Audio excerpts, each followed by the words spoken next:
ꯉꯁꯤꯗꯤ ꯁꯤꯡꯒ꯭ꯔꯥꯅꯦ ꯁꯃꯣꯁꯥ ꯌꯥꯔꯦ good morning ꯑꯝꯇ ꯍꯥꯏꯖꯔꯝꯃꯁꯦ ꯒꯨꯗ ꯃꯣꯔꯅꯤꯡ ꯑꯦꯚ꯭ꯔꯤꯋꯥꯟ ꯌꯥꯔꯦ ꯌꯥꯔꯦ ꯄꯛꯇꯕꯩ ꯃꯑꯣꯡꯗ ꯂꯥꯛꯈ꯭ꯔꯦ ꯅꯪ ꯍꯥꯏꯔꯛꯑꯣ ꯑꯁ ꯑꯁ ꯁꯨꯝ ꯆꯥ ꯑꯩ ꯇꯧꯅꯤꯡꯕ ꯈꯨꯌꯥꯝ ꯑꯃꯅꯤ ꯁꯤ ꯏꯕꯥꯅꯤ ꯊꯛꯀꯗꯣꯏꯔꯣꯏꯗ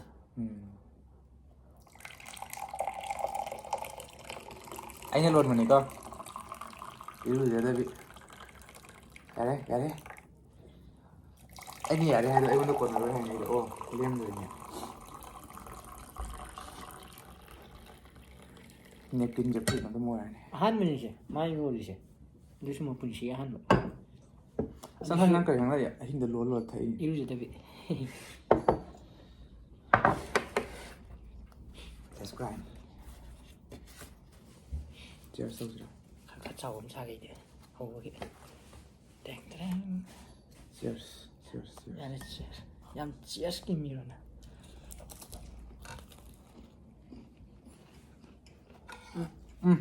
ꯑꯩꯅ ꯈꯪꯉꯝꯅꯤ ꯈꯔ ꯏꯪꯊꯔꯝꯃꯅꯤ ꯑꯗꯣ ꯍꯥꯎꯗꯤ ꯍꯥꯎꯋꯦ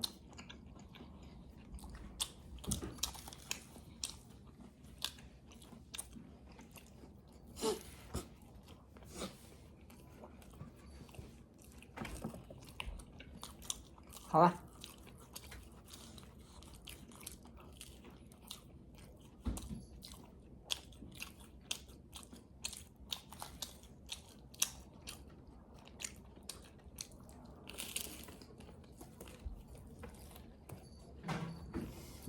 깜방들 hold 뭐 hold 아 일단은 인내봐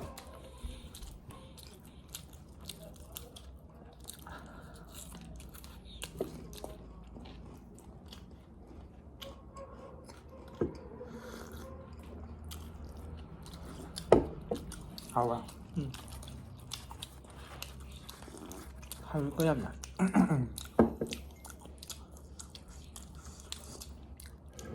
ꯃꯅꯝ ꯅꯨꯡꯁꯤꯅꯕ ꯌꯥꯝ ꯍꯥꯞꯈꯤꯕꯅꯦ ꯁꯤꯁꯦ ꯃꯅꯝ ꯅꯝꯗꯦꯕꯣ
형은 다이가 큰 터이지 봐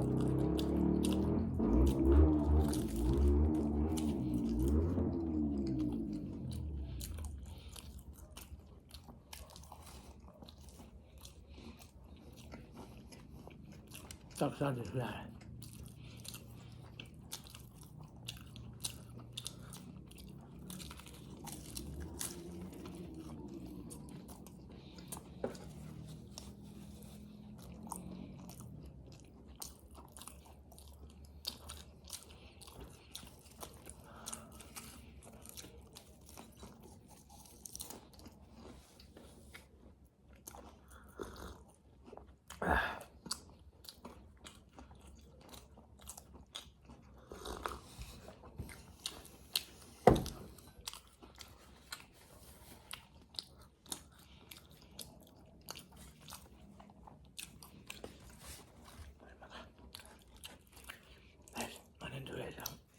ไม่ถึงนั้นนะคุณต่อไปเลย chụp thua thằng mình lên đấy đi ตั้งเบอร์สโลบอ่ะ yeah.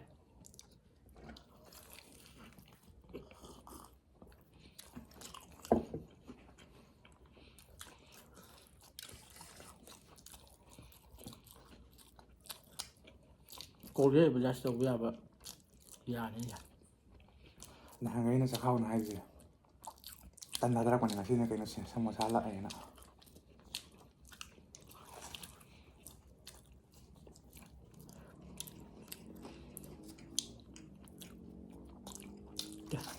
ya không không sao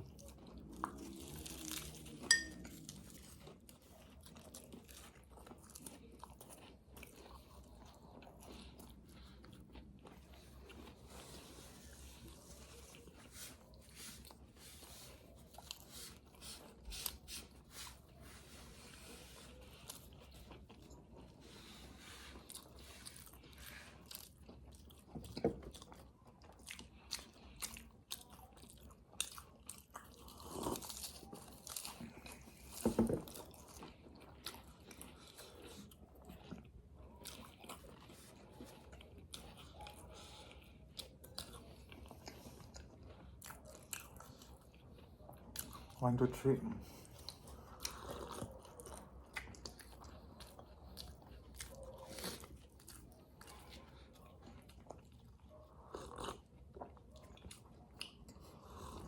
알고 잡고 다 그래 좀 보고요 hai ba ya chứ gì đó là năng cái sai là cái nào năng được thủy vừa lao vừa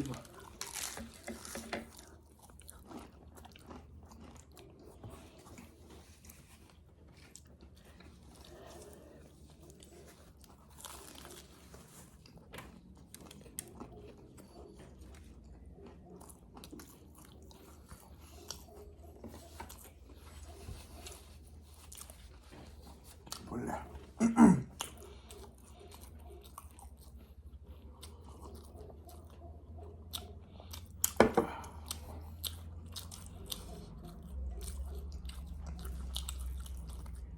nhiều món cũng đây vẫn ngon rồi đó từ mà món cũng đây vẫn ngon rồi đó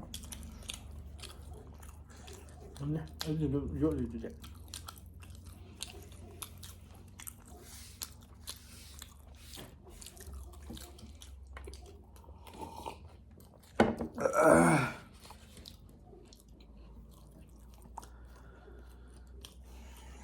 아니 자료에 제일 좋지. 와. xong rồi thái càng ạ này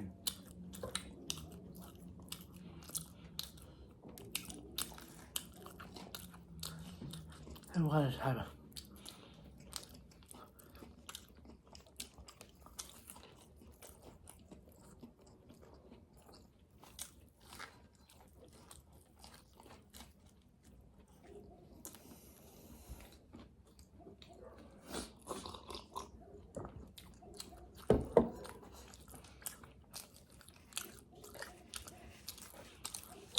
anh là phục bạn ông đâu nhỉ à, tôi nói đi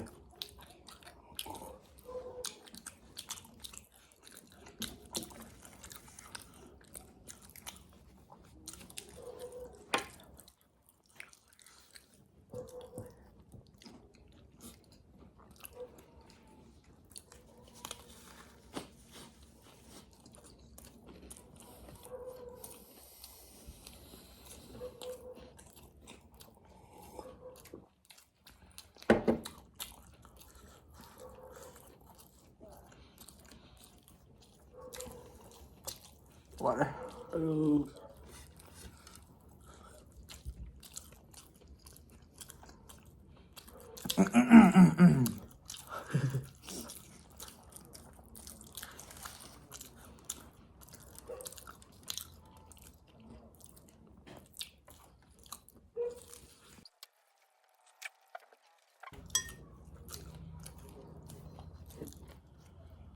sao có thật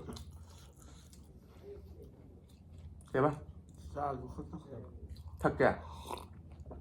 Thấu ai bà? Các bạn cảm thấy không? Đây là cái gì đây?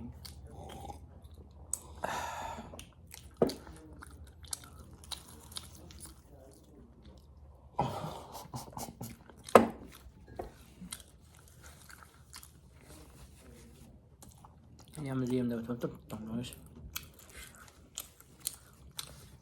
Sau chứ mà. Sao nó mới từng ngầm riêng ở tông. Chơi lên sang ngầm nè.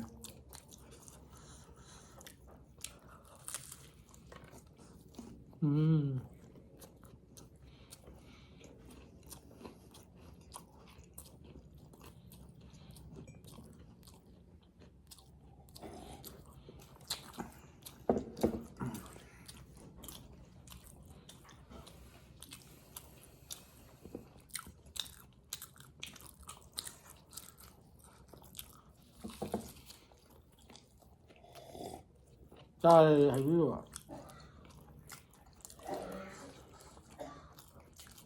Sai hoài. Nắng sạch được khăn nghe.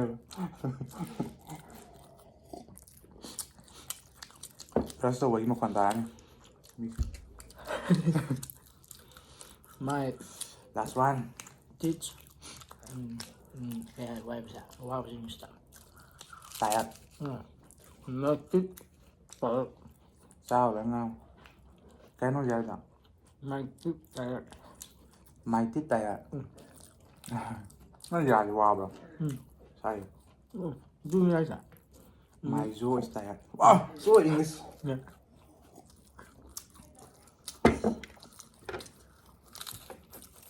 Last one.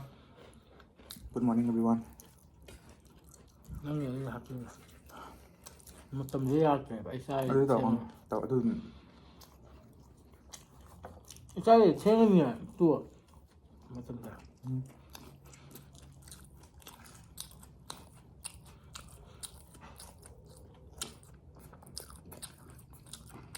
Sao? Tại mình lại rồi.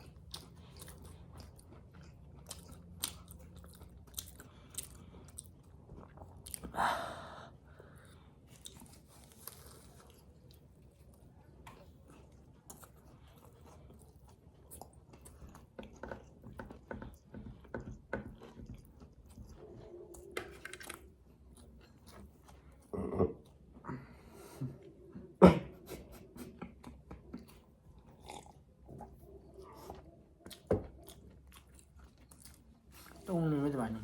Hãy đêm là sao chứ?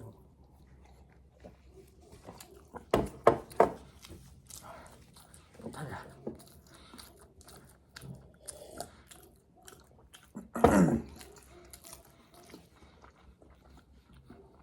Xong rồi rồi. Ra thế rồi. Nó sẽ thế nào?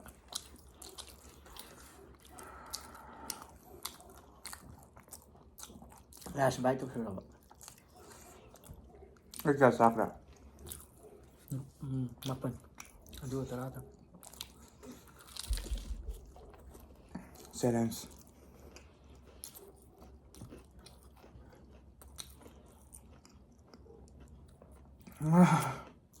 Cũng ngay kìa. Cũng ngay kìa. Ấy cũng ngay rồi kìa này. Stop. Dạ, để thật ra rồi. Nó chắc không hay vậy. Cái hay mọi người khơi ngộ vậy. Cái hình từ vui. Ấy khơi được cái đồ kìa. Anh đưa này video là mình sao nào.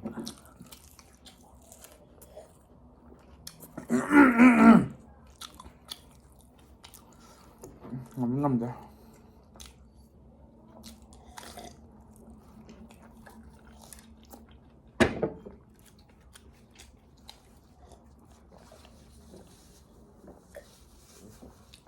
Sao nó tìm ai sẽ xin nhỉ?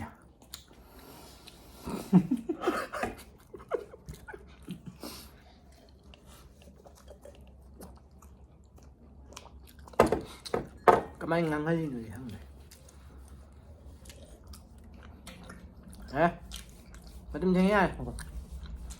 Nên tôi cũng làm vậy. ชื่อถูกใจแน่เหมือนกัน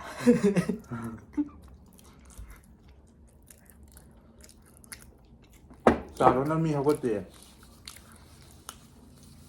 Không có đủ rồi. Video ini bila mau touch jadi like share subscribe comment to berapa